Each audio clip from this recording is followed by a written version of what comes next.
ክብራትና ክብራን የዴሊ ዜና ቤተሰቦች እንደምናላችሁ። ዛሬም ለእናንተ ጥሩ ዜናዎች፣ ትኩስ መረጃዎችን ይዘን ቀርበናል። ወደ ዝርዝሩ እንሄዳለን። ከዩክሬን ጋር የሚደረገው የሰላም ንግግር ወደሚቀጥለው ዓመት ሊሸጋገር ይችላል ሲሉ ሩሲያውያን ተደራዳሪ ተናገሩ። ከሳውዲ አረቢያ በያዝነው ሳምንት አሜሪካ ሩሲያ መካከል የተደረገው ውይይት ያን ያህል ውጤት አለመምጣቱን የጠቀሱት የሩሲያው ተደራዳሪ ግሪጎሪ ጋርሲ በዚህ የተነሳ የዩክሬን ጋር የሚደረገው የሰላም ውይይት ወደሚቀጥለው ዓመት ሊሄድ እንደሚችል ገልጸዋል።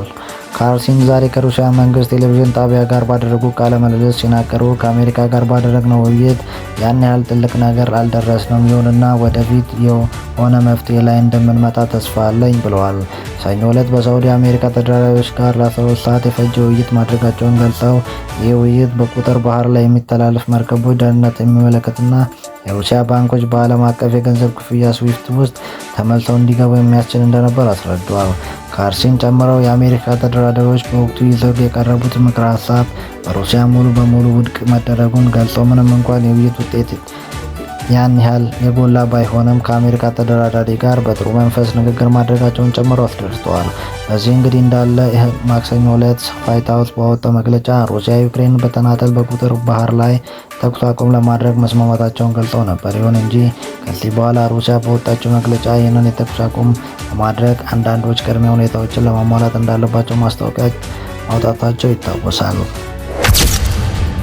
በማይናማር በተከሰተ የመሬት መንቀጥቀጥ የሟቾች ቁጥር ከ1000 ማለፉ ተገለጸ። በማይናማር በተከሰተ የመሬት መንቀጥቀጥ የሟቾች ቁጥር ከ1700 መድረሱንና ወደ 2389 የሚሆኑ የመቁሰል አደጋ እንደደረሰባቸው እንዲሁም 30 የሚሆኑት የደረሱበት አለመታወቁን የአካባቢው ባለስልጣን ገልጿል። የነፍስ አድን ሰራተኞች በፍርስራሽ ላይ የሚገኙ ሕይወት ያሉ ሰዎች ለማትረፍ ርብርብ እያደረጉ መሆኑን ተመልክቷል። በትናንትናው ዕለት በሬክተር ስኬል 7.7 በተመዘገበ ወደ መሬት የመታችው ማይናማር ከዛሬ የዘለቀ ከፍተኛ ጉዳት ማስተናገዷን ተገልጿል። ርዕደ መሬቱ በታይላንድ ባንኮክ በፈጠረው ንብረት ህንፃዎች የተደረመሱ ሲሆን 15 ሰዎች በፍርስራሽ ስር መታፈናቸውንና 100 ሰዎች ደግሞ የደረሱበት አለመታወቁ ተነግሯል። በአደጋው የማይናማር ሁለተኛ ትልቁ ከተማ በሆነችው ማንድላይ ከ1500 በላይ ቤቶች መውደማቸውን መገለጹ ቢቢሲ ዘግቧል። በዚህም ጎረቤት ሀገራት የነፍስ አድን ጥረት ለማገዝ ርብርብ እያደረጉት ሲሆን ለዚህ የሚያገዙ ሰብአዊ ድጋፍና ጊዜያዊ ሆስፒታሎችም እየተዘረጉ መሆኑን ተነግሯል። ከፍተኛ ትምህርት መውጫ ፈተና ለመውሰድ ፋይዳ ዲጂታል መታወቂያ ቅድመ ሁኔታ ሆነ። ከሰኔ 2017 ጀምሮ በከፍተኛ ትምህርት መውጫ ፈተና ለመውሰድ የፋይዳ ዲጂታል መታወቂያ ቅድመ ሁኔታ መቀመጡን ተገልጿል። የፋይዳ መታወቂያ ምዝገባ በሁሉም የመንግስት ከፍተኛ የትምህርት ተቋማት እንደሚከናወን ገልጿል። የፋይዳ ዲጂታል መታወቂያ የተማሪዎችና የሰራተኞች መረጃ በተደራጀ መልኩ ለመያዝና ከከፍተኛ ትምህርት መረጃ አገልግሎት ለማስተሳሰር ጥራት ያለው መረጃ ለማግኘት የሚሰጡ ሀገር አቀፍ ፈተናዎች ደህንነት ለመጠበቅ እንደሚረዳም ተቋሙ አሳውቋል። በሚኒሶታ ስካውት ካውንቲ ሻኮፔ ከተማ አቅራቢያ ሃይዌይ 169 ላይ አርብ ማለዳ ማርች 28 2025 ሰቨርን መኪና ተመቶ ህይወቱ ያለፈው ፍራኦል አበባ መብራቱ መሆኑን ስቴት ፓትሮል ፖሊስ አስታወቀ። ሚኒሶታ ስቴት ፓትሮል ባወጣው ሪፖርት ላይ በደቡባዊ ወሰን መስመር በጃክሰን ታውንሺፕ ማይል 107 ውስጥ አንድ እግረኛ ተመቷል። ያ ሰውም በአደጋው ለሞት የሚዳርግ ጉዳት ደርሶበታል ሲል ገልጿል።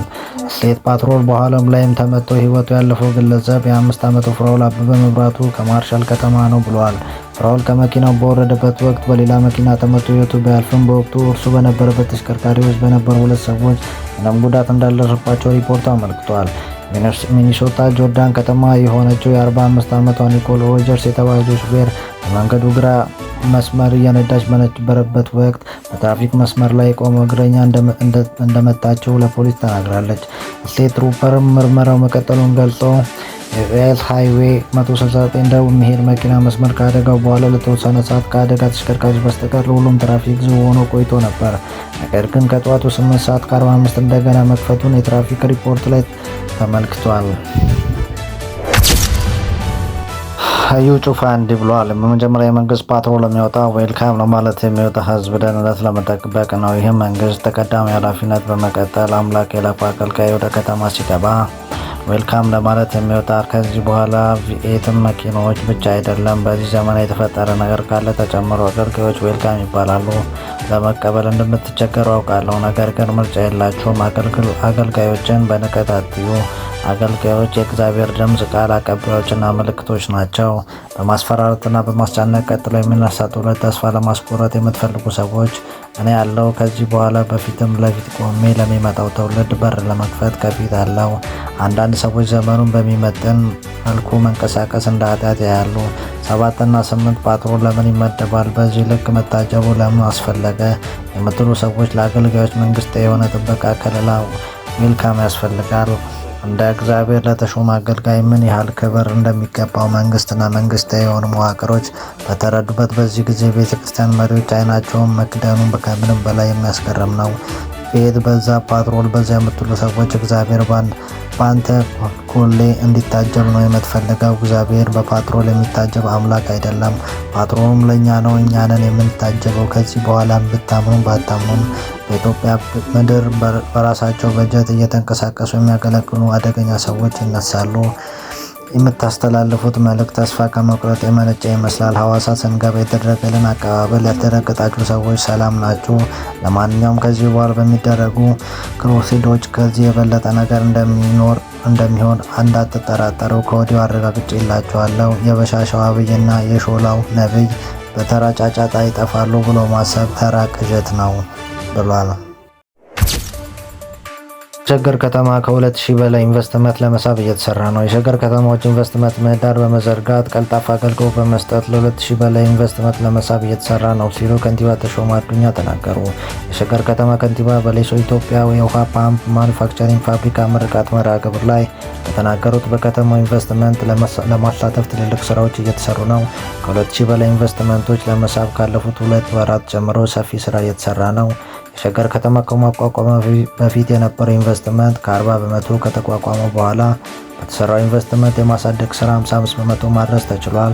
ከ1000 በላይ ባለሀብቶች በመሳተፍ ዘርፉን የማሳደግ ስራ እየተሰራ ነው ብለዋል። ለኢንቨስትመንት ለማስተላለፍ 2 ቢሊዮን ብር በላይ የማጽደቅ ጠንካራ ስራ እየተሰራ ይገኛል ሲሆን ገልጿል። የከተማ ኢኮኖሚ የሚያሳድግ ለነዋሪዎች ምቹ ስራ እድል የሚፈጠር የማኒፋክቸሪንግ ነው ያሉት ከንቲባው በሸገር ከተማ የማኒፋክቸሪንግ ኢንቨስትመንት የማሳደግ ስራ እየተሰራ ነው ሲሉ ገልጸዋል። በከተማ ዘመናዊ ኢኮኖሚ ለማሳደግ ኢንቨስተሮች የማበረታታት የመደገፍ ስራ እየተሰራ ነው፣ ተጠናክሮ ይቀጥላል ሲሉም ጠቁመዋል። ጀርመን ኢሳያስ አፈወርቂ መንግስት ለመገልበጥ እያሴረ ያላቸው የብርጌድ ንሓመዳን ቡድን በሀገር ውስጥ አሸባሪነት ፈረጀ። በተለይም የውጭ ሀገራት ሁከት ብጥብጥ አስነስተዋል የተባሉት የኤርትራ መንግስት ተቃዋሚ ብርጌድ ንሓመዳን በጀርመን ህገ መንግስት በሀገር ውስጥ አሸባሪነት መፈረጁን የሀገሪቱ አቃቤ ህግ ጽህፈት ቤት በመግለጫ ማስታወቁን አሶሲኤትድ ፕሬስ ዘግቧል። ቢያንስ ለባለፉት 3 ዓመታት በጀርመን የሚገኘው የብርጌድ ንሓመዳን ቅርንጫፍ ከፍተኛ ኃላፊ ቦታ አላቸው የተባሉት 17 ተጠርጣሪዎች መለየታቸውን ጽህፈት ቤቱ አትቷል። ከ200 በላይ ፌዴራልና የክልል ፖሊሶች በሀገሪቱ የሚገኙ 6 ግዛቶች በ19 ንብረቶች ላይ ፍተሻ አድርጓል። ከጀርመን በተጨማሪ በዴንማርክ እንዲሁም በተመሳሳይ ወቅት ፍተሻ ማካሄዱን የጀርመኑ ዜና ወኪል ዲፒኤ ዘግቧል። ሆኖም እስካሁን ድረስ በቁጥጥር ስር የዋለው እንደሌለ ተገልጿል። በኤርትራ እየገዙ ባሉት ፕሬዚዳንት ኢሳያስ አፈወርቂ አገዛዝ ላይ ከዚህ ቀደም ብሎ በዲያስፖራው ተቃውሞ ብቻ የሚሰማው ባለፈው ዓመት ጀምሮ ግን መልኩን እየቀየረ የአገዛዙ ደጋፊዎች የሚያዘጋጃቸውን በዓል በመቃወም በሚነሱ ግጭቶች ደም መፋሰሶች እየታዩ ነው። በቅርቡ የእስራኤል ፓርላማ መንግስታቸው የሚደግፍ የኤርትራ ስደተኞች ከሀገር ለማባረር ያለመው ረቂቅ ህግ የመጀመሪያ ዙር በሙሉ ድጋፍ አሳልፏል። የስዊዘርላንድ የተወካዮች ምክር ቤት የጥገኝነት ጥያቄዎች ተቀባይነት ያላገኘው የኤርትራው በሶስተኛ ሀገር አድርጎ ወደ አፍሪካ የሚመለሱበት ፕሮግራም አጽድቋል። ለንደን ጨምሮ በተለያዩ ሀገራት በሚነሱ የደጋፊና የተቃዋሚዎች ግጭት የተነሳ ዩናይትድ ኪንግደም ባለስልጣናት የኤርትራን የሚያከብሩበት የፌስቲቫል በዓልን ሰርዘዋል። የጀርመን አቃቢ ህግ ተጠርጣሪዎችን በቡድን ውስጥ ከፍተኛ ኃላፊነት ቦታ እንደያዙም ምርመራዎች ይጠቁማሉ ብለዋል። በኔዘርላንድ እና በጀርመን ባሉት የብርጌድ ንሓመዳን ቅርንጫፎች ከፍተኛ ኃላፊነት ቦታ በመያዝ የተጠረጠሩ ባለፉት የካቲት በሄግ በነበረው ግጭት ተሳትፎ የተባለው ግለሰብ የሆላንድ ፍርድ ቤት የብዙ ዓመታት እስር እንደተፈረደበት የአቃቢ ህግ መግለጫ ጠቁሟል። የኤርትራ መንግስት ደጋፊዎች ሄግ ከተማ ውስጥ በተዘጋጀ ስነ ስርዓት ላይ ተቃዋሚ ኤርትራ ተገኝተው በተሽከርካሪ በሌሎች ንብረቶች ላይ በፖሊስ ላይ ጉዳት መድረሱን ተከትሎ የግጭት አስተባባሪና ዋነኛ ተሳታፊዎች ናቸው የተባሉ ግለሰቦች ተይዘው ክስ የተመሰረተባቸው መስከረም 13 2017 ዓ.ም ብይን የሰጠው የሀገሪቱ ፍርድ ቤት ዋነኛ የግጭት መሪ በተባለው የ48 ዓመት ዮሐንስ አብርሃም ላይ 4 ዓመት እስር ሲፈርድ በሌሎቹ ላይ በተለየ መጠን የወራት እስር ቅጣት አስተላልፏል። በተያያዘ በስዊድን በ2023 የኤርትራ የባህል ፌስቲቫል ላይ በተቀሰቀሰ ሁከት ብጥብጥ የተጠረጠሩ 6 ሰዎች በፍርድ ቤት ከ5-6 ወራት እስር የተፈረደባቸው የስዊድን ዜና ወኪል ዘግቧል። በወቅቱ በመቶዎች የሚቆጠሩት የመንግስት ተቃዋሚዎች ፌስቲቫሉን ጥሰው በመግባታቸው በዚህ ከ50 ሰዎች በላይ መቁሰላቸውንና ወደ 140 የሚጠጉ መታሰራቸውን ተዘግበዋል። ከኤርትራ የትጥቅ ትግል ጀምሮ በውጭ ሀገር ጠንካራ የማህበረሰብ አደረጃጀት መፍጠር የቻለው የኤርትራ መንግስት በሰኔ መጨረሻ የሚከበረውን የሰማዕታትና የግንቦት ነጻነት በዓሎች በኤምባሲውና በደጋፊዎቹ አማካኝነት ሲያከብር ቆይቷል።